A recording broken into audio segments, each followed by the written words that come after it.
नमस्कार, आप देख रहे हैं बापा न्यूज 24, जहां मिलती है आपको देश और दुनिया की सबसे तेज, सटीक और भरोसेमंद खबरें। आज हम लेकर आए हैं आपके लिए 25 बड़ी ब्रेकिंग न्यूज जो रखेगी आपको हर पल अपडेट। राजनीति से लेकर खेल, मौसम से लेकर कारोबार, हर जरूरी खबर सिर्फ कुछ मिनटों में। लेकिन वीडियो शुरू करने से पहले आप लोगों से एक छोटी सी रिक्वेस्ट है। अगर आप सच्ची पत्रकारिता को सपोर्ट करते हैं तो चैनल को सब्सक्राइब कीजिए और कमेंट में जरूर बताइए कि आप हमें कहां से देख रहे हैं। तो चलिए शुरू करते हैं। प्रधानमंत्री नरेंद्र मोदी ने महिला आरक्षण बिल पर संसद में हुई बहस के बाद देश को संबोधित करते हुए कहा कि महिलाओं के अधिकारों के लिए सरकार लगातार प्रयास करती रहेगी और विकास की हर योजना में नारी शक्ति को प्राथमिकता दी जाएगी।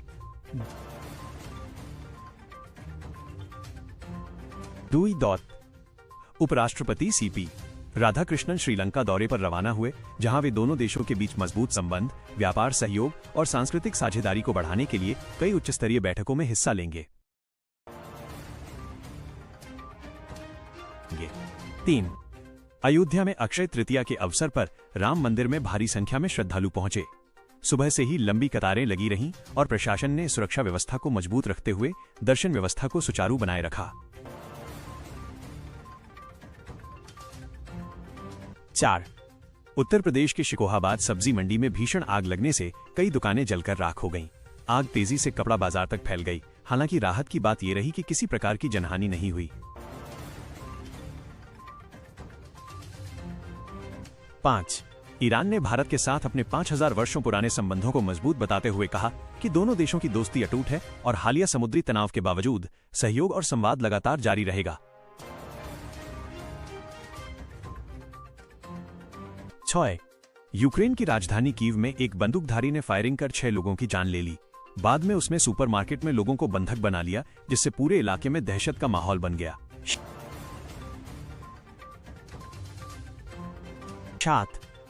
सीबीएसई कक्षा 10वीं के परीक्षा परिणाम जारी कर दिए गए हैं। छात्र आधिकारिक वेबसाइट से अपनी प्रोविजनल मार्कशीट डाउनलोड कर सकते हैं और आगे की प्रवेश प्रक्रिया के लिए तैयारी शुरू कर सकते हैं।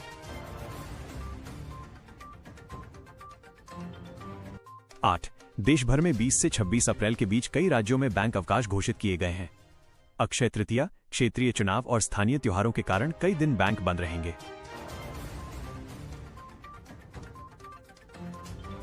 9.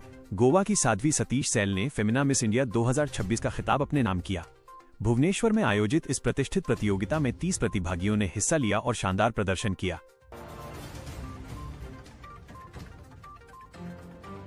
10. भारतीय शेयर बाजार में सोमवार को निवेशकों की नजर बड़ी कंपनियों के शेयरों पर रहेगी। विशेषज्ञों ने नेस्ले इंडिया, जेएसडब्ल्यू स्टील और कोल इंडिया को खरीदने योग्य शेयर बताया है। 11. 100 रुपए से कम कीमत वाले शेयरों में निवेश को लेकर बाजार विशेषज्ञों ने कुछ कंपनियों को बेहतर विकल्प बताया है। निवेशकों को सावधानी के साथ लंबी अवधि की रणनीति अपनाने की सलाह दी गई है। 12. पश्चिम बंगाल में चुनावी माहौल तेज हो गया है। विभिन्न राजनीतिक दलों ने रैलियों और जनसभाओं के माध्यम से मतदाताओं को लुभाने की कोशिश शुरू कर दी है, जिससे राज्य का राजनीतिक तापमान बढ़ गया। तेलंगाना में बीआरएस पार्टी ने 20 अप्रैल को बड़ी जनसभा आयोजित करने की घोषणा की है। पार्टी नेताओं का कहना है कि यह कार्यक्रम संगठन को नई ऊर्जा देगा और जनता से जुड़ाव मजबूत करेगा। 14. अक्षय तृतीया के अवसर पर देश भर में सोना खरीदने की परंपरा के चलते ज्वेलरी बाजारों में भारी भीड़ देखी गई। व्यापारियों के अनुसार इस दिन बिक्री में हर वर्ष उल्लेखनीय वृद्धि होती है।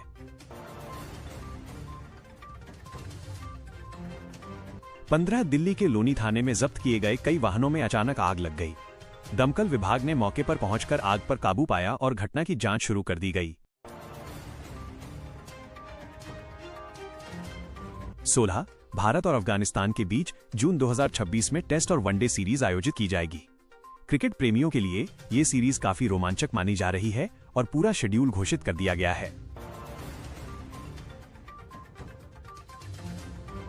17. महंगाई को लेकर आम जनता की चिंता लगातार बढ़ रही है। पेट्रोल, डीजल और घरेलू गैस की कीमतों में उतार चढ़ाव से परिवारों के मासिक बजट पर सीधा असर पड़ रहा है। 18. कई राज्यों में गर्मी का प्रकोप बढ़ गया है। मौसम विभाग ने लोगों को दोपहर के समय घर से कम निकलने और पर्याप्त पानी पीने की सलाह जारी की है।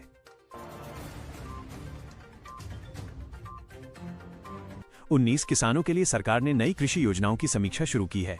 उद्देश्य उत्पादन बढ़ाने के साथ साथ किसानों की आय को स्थिर और सुरक्षित बनाना बताया गया है।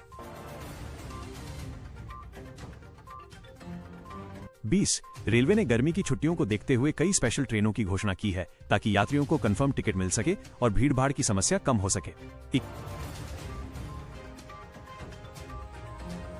21 दिल्ली मेट्रो में यात्रियों की बढ़ती संख्या को देखते हुए अतिरिक्त सेवाएं शुरू करने की योजना बनाई जा रही है, जिससे ऑफिस समय में भीड़ को नियंत्रित किया जा सके।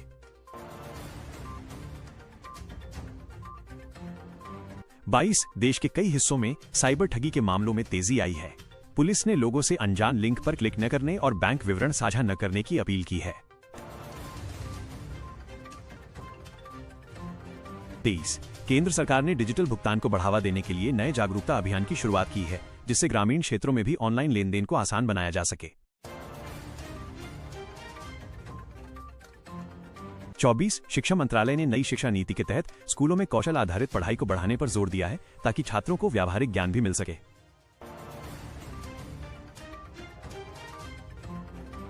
25 कई राज्यों में बोर्ड परीक्षाओं के बाद कॉलेज प्रवेश प्रक्रिया शुरू हो चुकी है। छात्र अब कट ऑफ, काउंसलिंग और आवेदन तिथियों पर विशेष ध्यान दे रहे हैं।